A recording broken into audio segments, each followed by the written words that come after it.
Right. All right, let's make a formal introduction for our listeners. Good afternoon, Paul. My name is Claudio, and I'm calling you from Washington, D.C., from the studios in Fairfax City. We're very humble, grateful that Paul Adams accepted our invitation to the show. Paul, welcome to the show, man. Well, thanks. Appreciate the attention.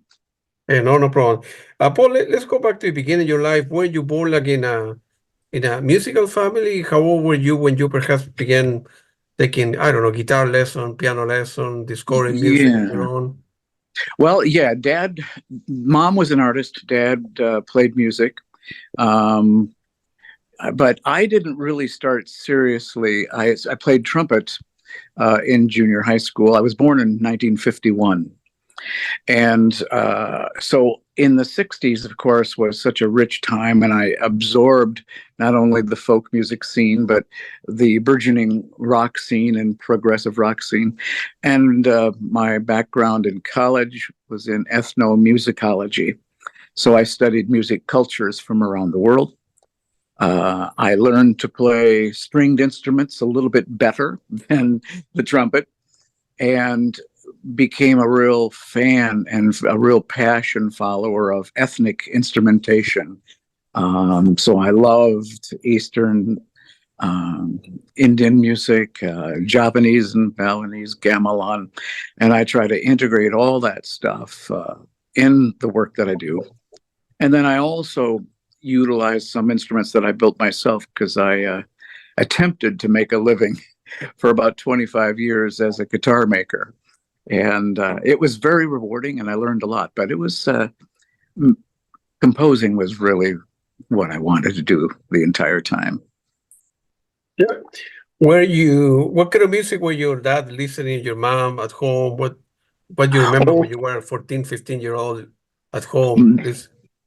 the first passion was Louis Armstrong and Ella Fitzgerald, Bessie Smith, the Yeah. Jazzers.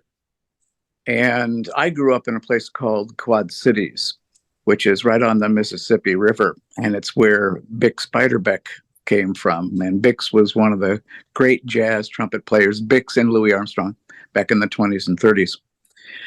So Dixieland, and then jazz. And then I just learned to love all of that. There wasn't a lot of music that I didn't like. I came late to country music because sometimes when you're raised in the jazz tradition, you might have an idea that might be a little opinionated, that jazz is an elevated form of music and the other doesn't quite approach it. Now I love it. I love almost all of it. Good for you, man. Good for you. So, were you like finishing high school? Were you like in any band at Do you know all? I've never played in a band? Really? And that's one of the reasons why at age 72 I can mix my music. I've had people in my studio and I'll say to them, "Tell me, do you think the sound of that cymbal is a little too loud?" And they'll look at me and they'll say, "What cymbal?" So the Yeah. fact that I can still hear up to about 18 kilohertz with my ears is Good for you, probably because man. I didn't play in the rock and roll bands. I was off to the side. Yeah. But when you turned high school, you knew back then that, well, that you When want to I be left, working in music related field or becoming a musician. It wasn't clear to you at the time, or it wasn't, because I had a deep lack of confidence. And that's why when I studied ethnomusicology in yeah. college, I started building instruments from there because I didn't have the confidence to believe that I could be a good, decent working musician. So I made a living for a while and built some instruments for people in Stevie Wonder's band and Wow. Daryl Hall and people like that. So I had some success, but it was not until the 80s, the 1980s, that I realized I had been kind of lying to myself and that I wanted to be a guy who made the music. And so I had to, through a process, learn to leave the terrible shies behind me. and I still work on that, but it's a lot better now.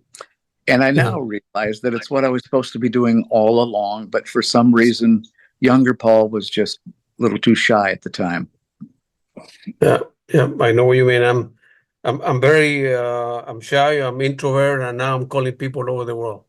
Yeah, You a gotta, I strange mean, irony. eventually you gotta do what you gotta do. I mean, it's very simple. I thought to myself, well, you really want to do the stuff, creating a podcast and calling musician because you like music or not, right? And I say to myself, no, I want to do it. So the first interview, I suppose, with the first one I did with Steve Hackett were tough, were rough.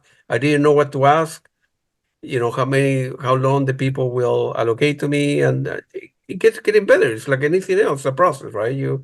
Yeah, You know, and then you yeah, start getting better, getting more confident. You know what to ask, what not to ask.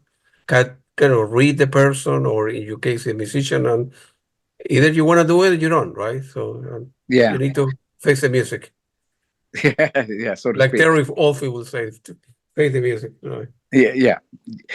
And it's that's why, at an advanced age, I feel like a kid in a way, because it's only been a couple of decades, maybe, well, 3 decades now, that I have realized that I can make music, that I have a right, that it's pretty good stuff.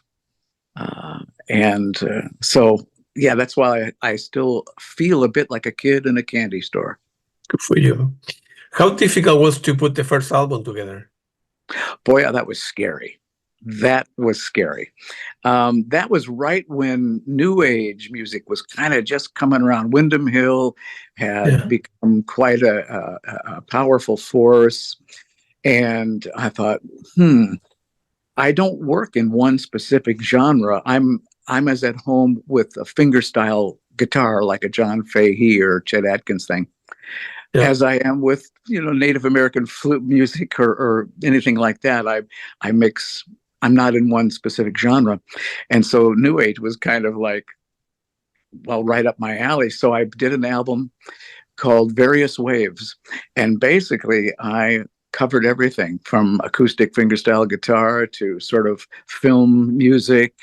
With some ambient stuff and some ethnic stuff, and luckily I got in the top 5 of the best uh, syndicated show in America at that time. Was called Musical Star Streams, yeah, and they took a shine to it. And so uh, it was scary to do it. And when I put it out, it was scary, but I'm so glad I did. yeah. And then, by the way, you end up contacting Wyndham Hill at all? They have an interest in music, or at the time you guys were not sending music to different record label? You prefer to do everything on your own? I did get a label deal, a place called Nature Recordings outside of Seattle. It was on an island called Friday Harbor, Washington. And they were one of those small new age labels that grew very fast. Yeah, And what they wanted me to do was to continue to do the exact thing that I did on the first album. And that's not what I wanted to do at that time. I understand a business label, they need to be able to target. And so right. in music, that one art form, where you have to kind of stay in one genre, and because you confuse your audience otherwise.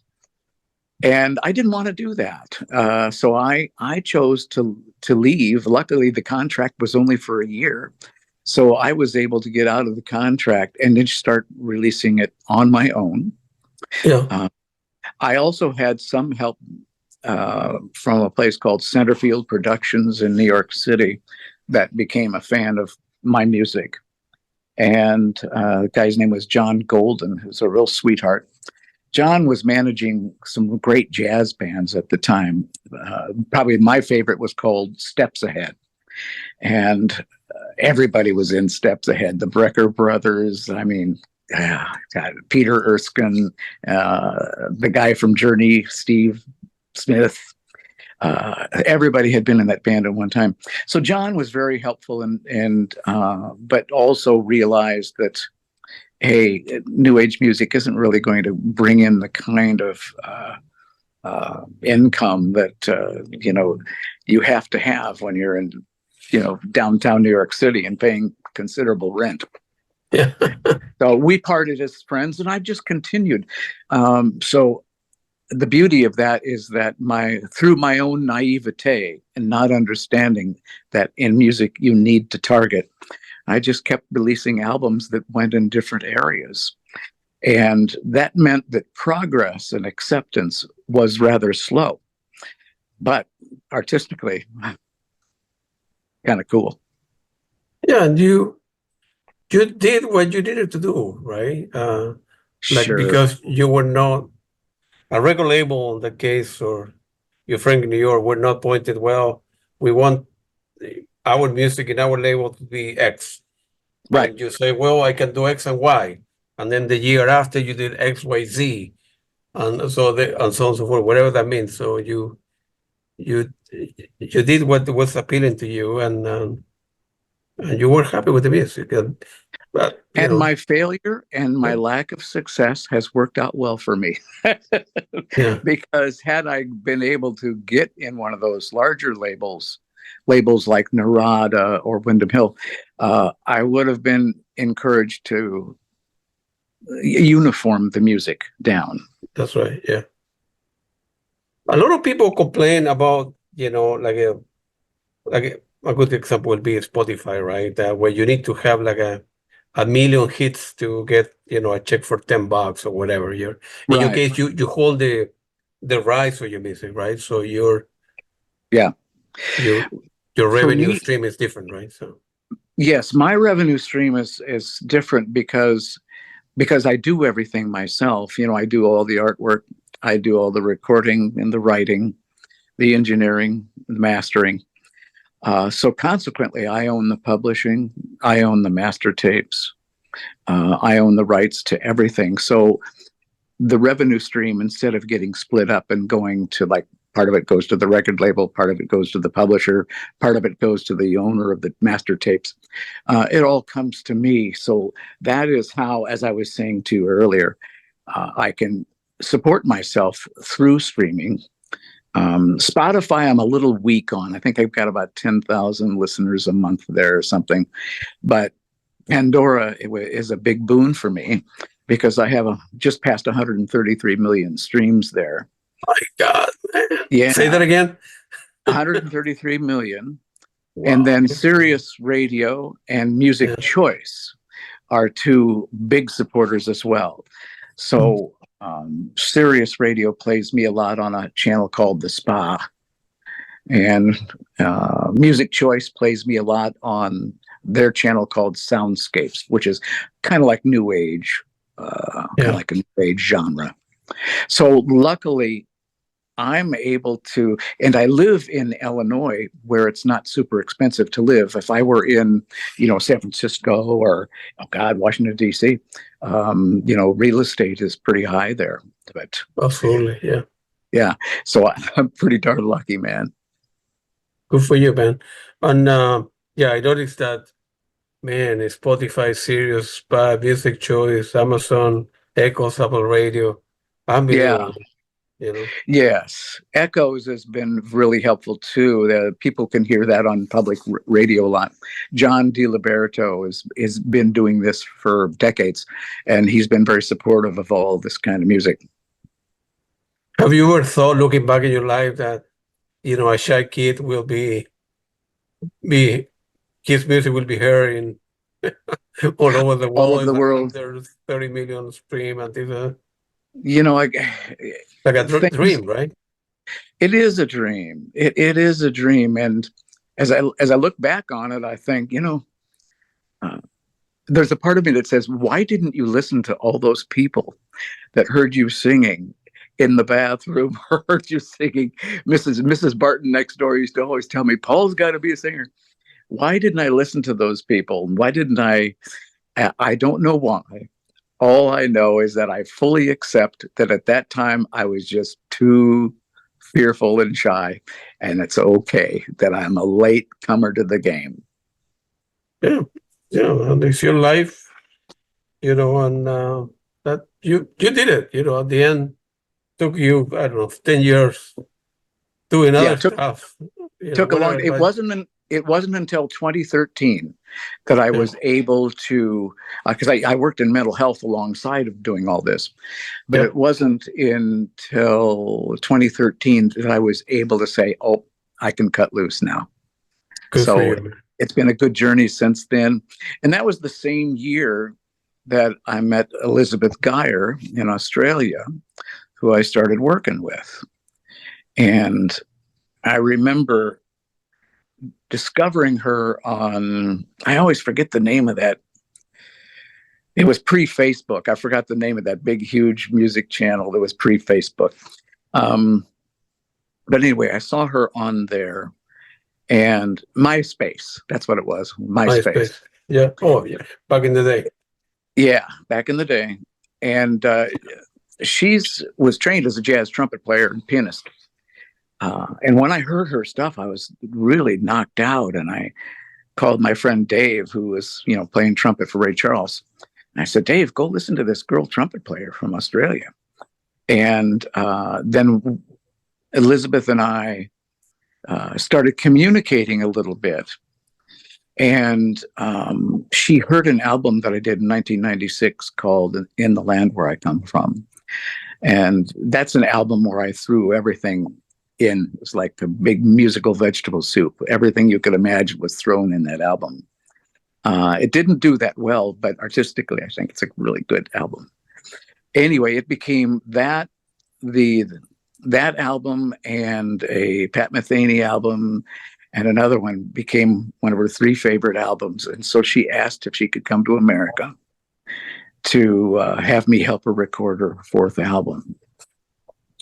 And at the same time, I had contacted accidentally a guy named Bruce Lundvall, who was the president of Blue Note Records in New York. And I saw Bruce on the ABC television show 2020 talking about Eva Cassidy, who had been selling millions of records after she had passed away. And Bruce was telling the story that he didn't give Eva a label deal when she was alive, and that was his biggest regret. Wow. And somehow I got an email to him. I don't know how, because he didn't do email, but somehow an email got to him and I said, you need to hear Liz. He heard Liz and he just fell in love with her. And so he said, well, let's get together. And so we brought Liz to America and started working on the album. Unfortunately, Bruce was ill and dealing with Parkinson's, and he eventually did pass. And a guy named Don Was took over Blue Note. And Don did not have the same passion for Elizabeth that Bruce did. So we decided just to carry on our own. And at the time, I felt a little bit backwards and shy because she was really a good jazzer and a good songwriter besides that. And me thinking that New Age didn't quite artistically match up, I was really surprised that the New Agey kinds of stuff that I was working on at the time, she really dug.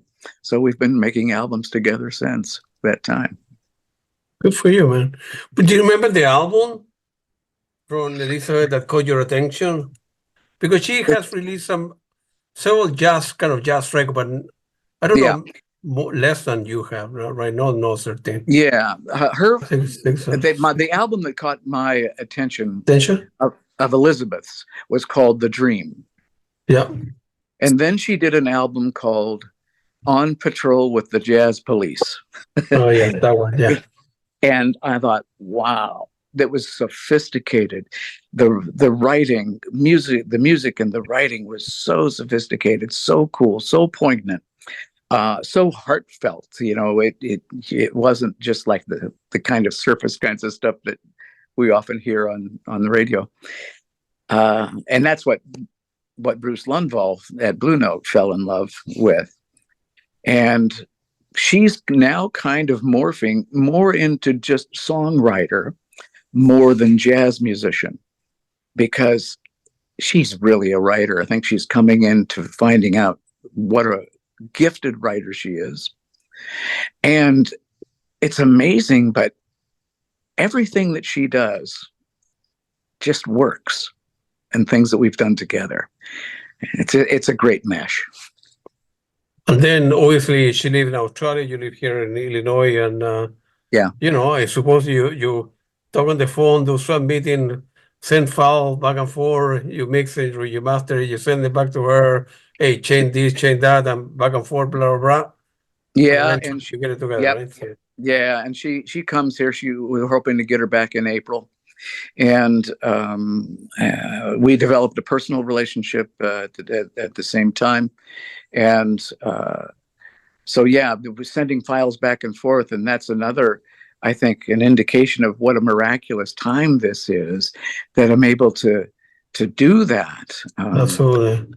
I met a guy on YouTube named, it's a difficult name, Pravin Godke Hindi.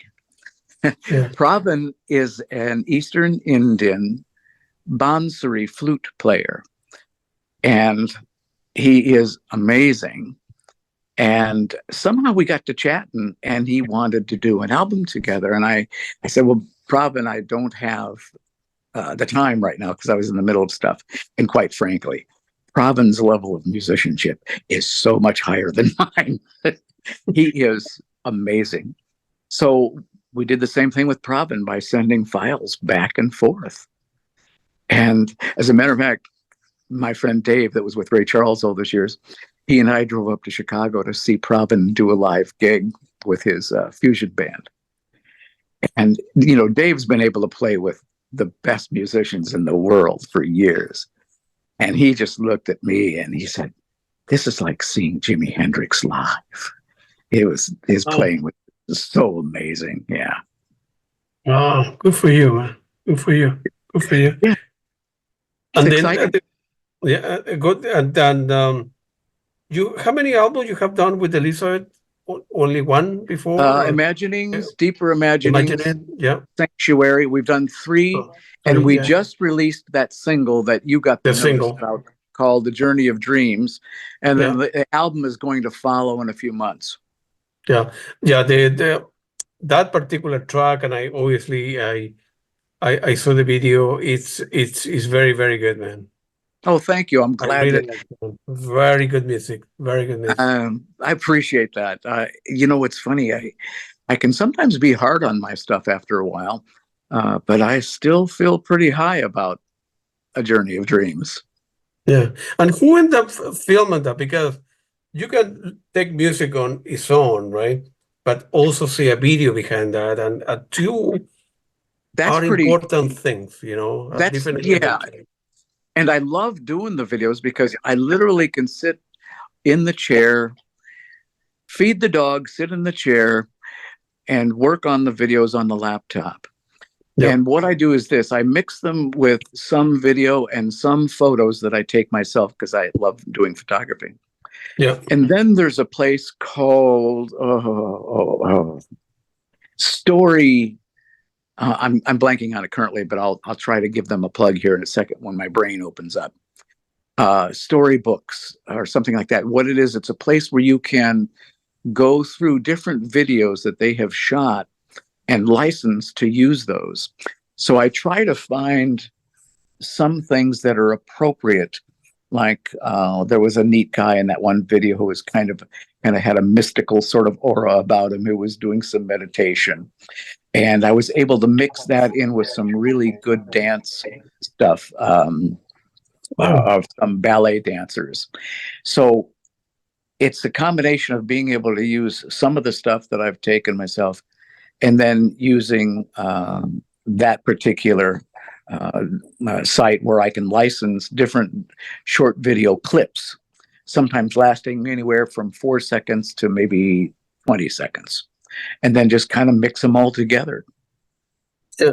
You use any particular tool to mix it, or you? Okay, I'm using a very inexpensive version of Vegas.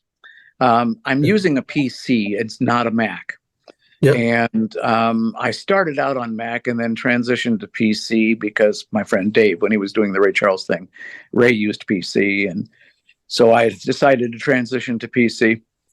So it's Sony owned it for a while, and I believe that they have sold it to a German company now. But it's called Vegas, and Yeah. I'm not super sophisticated with it, but I've learned enough that I Enough can. to make it work, right? Yeah. Yeah, Good for you, man. And then when is the new album going to be released with Elizabeth? we're shooting for March and April. Right.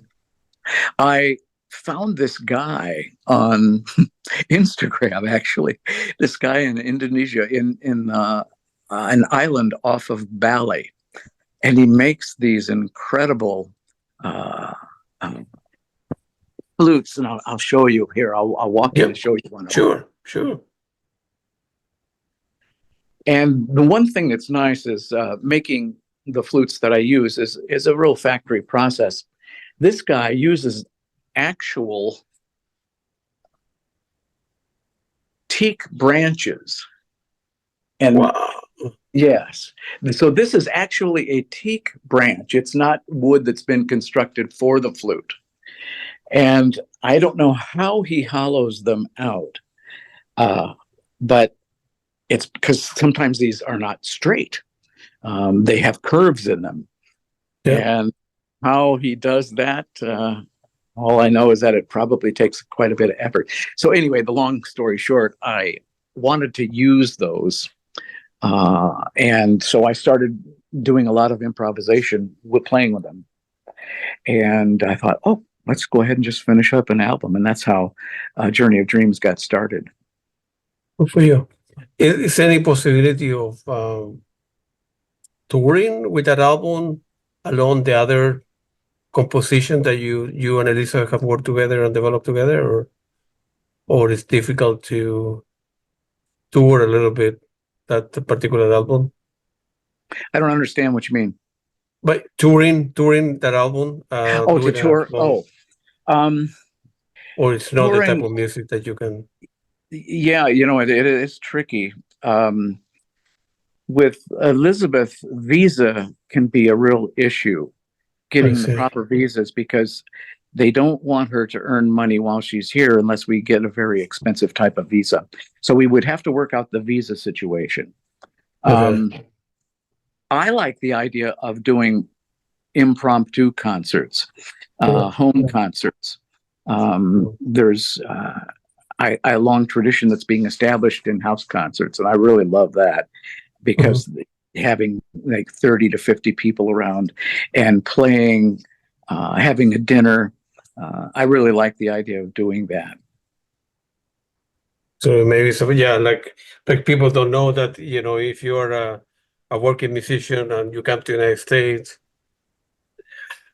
where you are a coming artist or a well-known artist, and it's very expensive to get, working visas, and Yeah, I think it costs between $5,000 and $10,000. So right. for a band like Genesis, for example, right, or Yeah, Road Free, or could afford that because they are going to be playing in big venues and will recover their investment. But right. for a coming artist, it's not worth it. So That makes it tricky. I'd love to do it. And we did do live stuff during the yeah, pandemic, where we just did it from home, live yeah, on that's right. Yeah, Facebook and things of that nature. But I would like to do that. But right now, there's nothing planned in the near future. yeah, and of course, your music is back in I don't know, in the years. I don't know, in the 80s and the 90s, when meditation became popular, spas and yoga and all kind of stuff. It was a good market for you guys like yourself that compose that kind of music that you can Yeah, license to a studio, license to a TV channel, or using commercials or whatever, right, to make a decent living, so yeah, and trying to add music that has a sense of that has a sense of peace and gentleness to it is something I think we need in the world today. And I love also music that can be aggressive at times, but mm, I to me music is like a verbal language, And when I hear music that is nothing but in your face, I get bored and tired. Like a conversation, if somebody I were talking with would just be shouting at me all day, I would think it would wear me out. I like nuances. I like being able to passion, and you raise your voice because you're making a point, and then start playing back. So I like the compositional process, like classical composers and jazz composers do that. And then Genesis is a great band that utilizes that kind of approach, as well as my friend's band, Gentle Giant, that I was telling you about. That's right. Looking back in your life, any band or any musician you wish you have had the opportunity to work with, play with, or be associated with? Gosh, there are so many. Of course, when I was younger, of course, I would have been too afraid to. Uh, but I'm thinking now, gosh, there are so many that I would love to play with.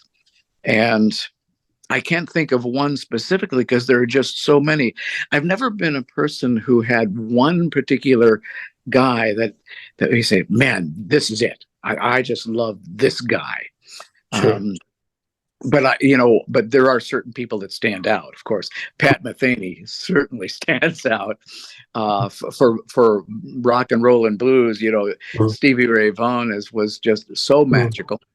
There are just so many wonderful musicians that, gosh, there's a band called My Son, Maesun.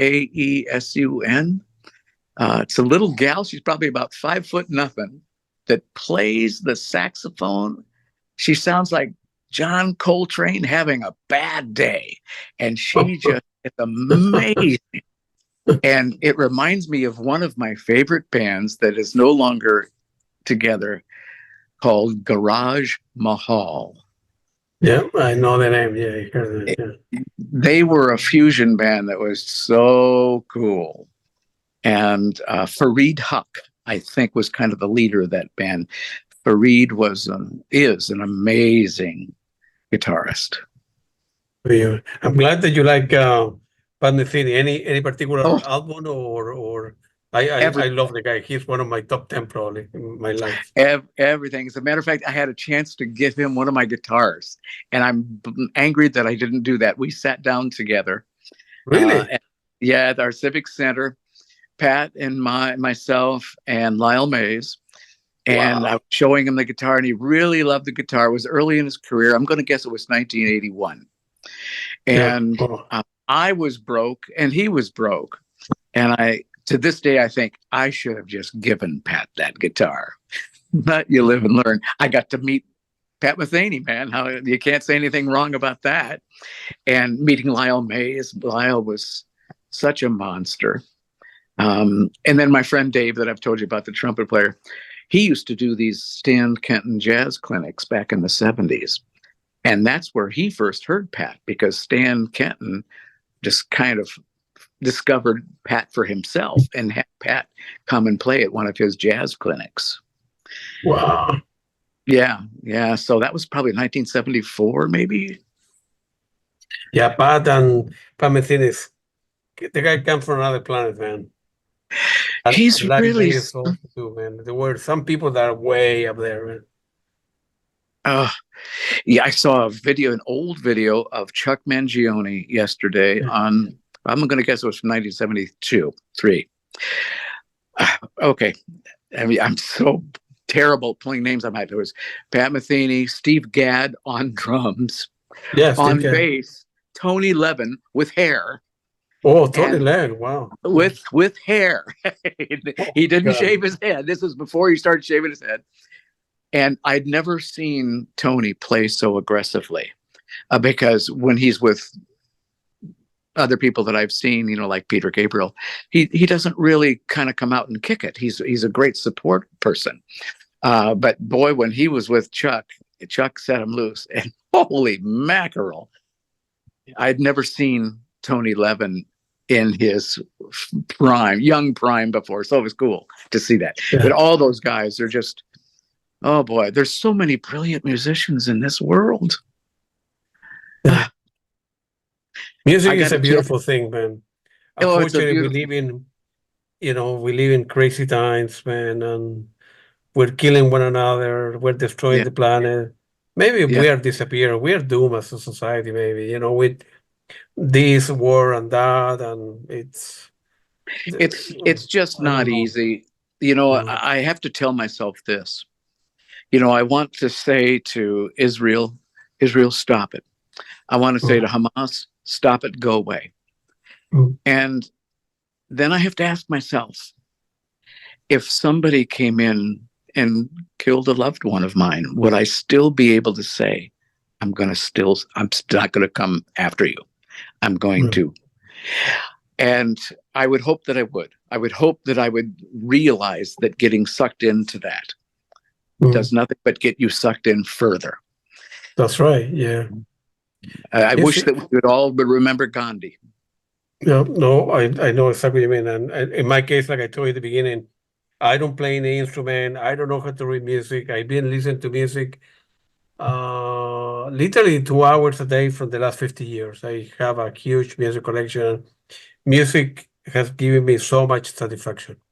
And I Mm-hmm. wish, uh, jazz, rock, electronic music, pop. I went to see Madonna last night, man. It was a great show.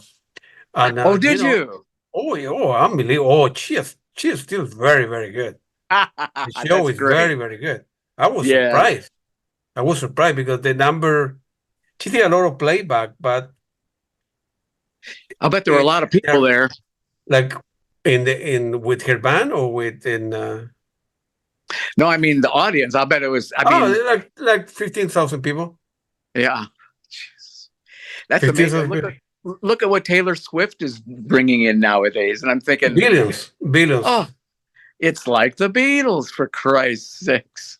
Unbelievable. And yeah, Yeah, music is a great thing. Hopefully, people all over the world can stop fighting one another and your whatever your political views of this country, of that country, and where to relax, listen to good music, and enjoy, open a bottle of wine or a beer or whatever, turn off the light and put music in the background and see what it's been to be a human being living this planet and yeah, listen to good music, whether it's music or art or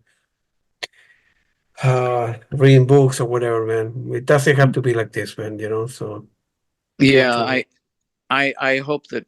Yeah, I just don't know what to do. My father was a pilot in World War II. Yeah. He flew off of an aircraft carrier. And my father had to participate in world changing events in scary ways. And I always thought to myself that I will not have that opportunity. And I find it ironic that we're in the world that we're in today where things are pretty bad. And I guess Mm. all I can do is make music because I can't really change anybody's mind. And all I can do is make music, I guess. Yeah.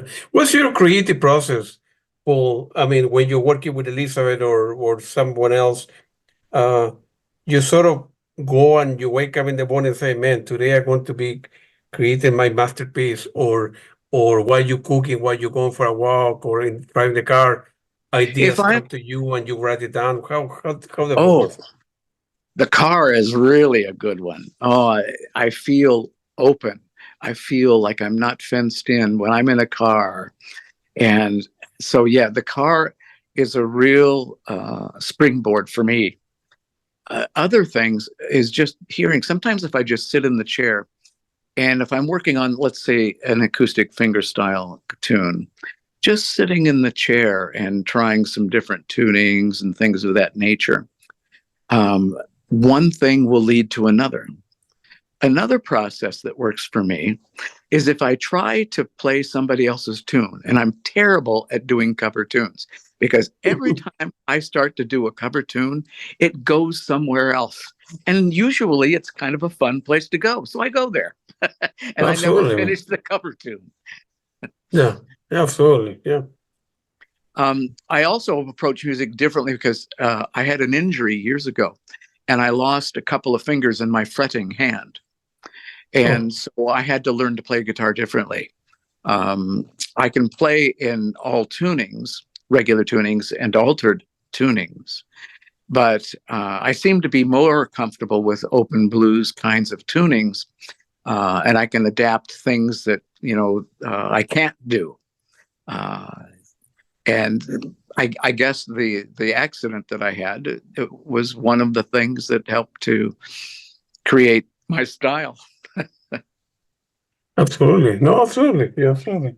But Something else that does that are sounds. I'll hear a certain sound or a certain chord structure, and I'll go, ooh, and that just leads somewhere.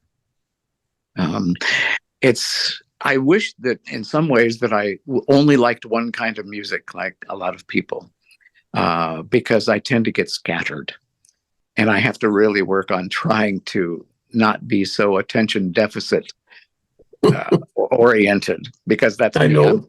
I have ADD, and so I have to really just say, you got to do this, Paul. Force this. Don't leave this. And of course, one of the worst things that I think that a composer or a writer can say is, hey, that's a really cool idea. I'll write that down later. You don't do that. You write it down then. Yes, because it might not be there later, and oftentimes isn't there later. Absolutely. You need to something come to your mind or your head, or stop whatever you're doing and then work on it, because the idea will go away. The idea will go away. Every now and then dreams too. And that's when I have to really get out of bed quickly and write the idea down. Really? Oh boy, yeah. Because if I don't, I've lost the dream. Last night I had a dream. I was in a parade and I was feeding hard-boiled eggs to chickens. Now, I don't think that's going to lead to anything, but it shows you how the dream state can be so surrealistic. Yeah, absolutely. Yeah. Oh, one of the things that I wanted to mention is something that I did that was even scarier for me. I'm really at heart a singer-songwriter, folk music, lyric, harmonica, guitar. But that was really scary for me. But you know what? I finally, with the encouragement of Elizabeth, I finally released an album, and it's just folk songs, topical kinds of folk songs. And I was really proud of myself for doing it. And I think that's something that we all maybe need to do here, whether we're welders or electricians or plumbers or whatever. If we kind of push the parameter just a little bit. The one thing that I did do, knowing that a lot of people are listening, expecting kind of new age music from me, I released it under a slightly different name so it wouldn't confuse them. It wouldn't come up on playlists and stuff. So I released it under a name variation called P.D. Adams. Okay. And I'm really proud of that album. And I got great reviews. Good for you, man. Yeah, great reviews. And the one thing that it didn't do was well. And here's why. The algorithms don't know who P.D. Adams is. When I release something as Paul Adams, it usually does real well because it recognizes me and it kind of throws me in all these playlists. But it doesn't know anything about P.D. Adams. So although I didn't confuse my audience, and I'm glad, it did kind of lay an egg. But I'm okay with that because things are fine, and maybe down the road somebody will pick it up. Well, maybe you can release a follow-up from that album, P.D. Adams. I have about 50 more tunes that I think are really legit. But, I just didn't want people to be listening to a really gentle kind of instrumental tune and then all of a sudden hear a topical song about a kid that's going into a high school angry as hell with a shotgun wanting to blow people up. So I just didn't want to force them to do that. I'll try to send you a link to it so that that would be good. That would be good. Yeah. Well, I hope the new track and hopefully the new album, for sure, is going to be great. And hopefully you can bring Elizabeth here to the States, so you can, if you cannot tour, do concert from homes or something, or Facebook like or stuff. There are many ways you need to make a little bit of money and at least pay for her round trip ticket. Yeah. Yes. Because it's very expensive to come from Australia to the States. And Yes. then, but your music is good, man. I listen to um, some of the records that you have on Spotify and other venues, another website as well. Your website, your stuff is good, man. So I'm glad Thank you. you overcome your shyness and your HDHD and all of that. I have the same, and you did it, man, because the world needed to listen to your music, Paul, man. You're a very humble, quiet kid, and you were a quiet kid and humble, and you did it. And in life, you need to do what you need to do. You know, it would took you, I don't know, 5 years longer or this or that, but it doesn't make a difference. You accomplish, your dream anyway. One day, the two of us will look back in your life, man, and you say, well, it was difficult, but I did it, and 120 million music stream is not an accident, right? So Yeah. And the really important thing is not so much the amount of people that are hearing it too. It's really important if I see somebody that needs a little bit of help walking across the street, yeah, or absolutely, man. Yeah, if I see an animal that needs a rescue, those are the yeah. important. Absolutely, man. Absolutely. Hey, Paul, Yeah. it was very nice talking to you. Ping me It's great back and talking. probably can do a follow-up interview when the album comes out. And but what I'm hearing from you and the stuff that I listened to Elizabeth, I need to check her album as well, the Dream one and the Jazz one, and we can do a follow-up with the three of us. And it was very nice talking to you, Paul. Man. You're a good That guy. was good. That was good talking to you, and thank you so much. No problem. I appreciate it. Thank you very much, man. All right. Bye-bye. Thanks.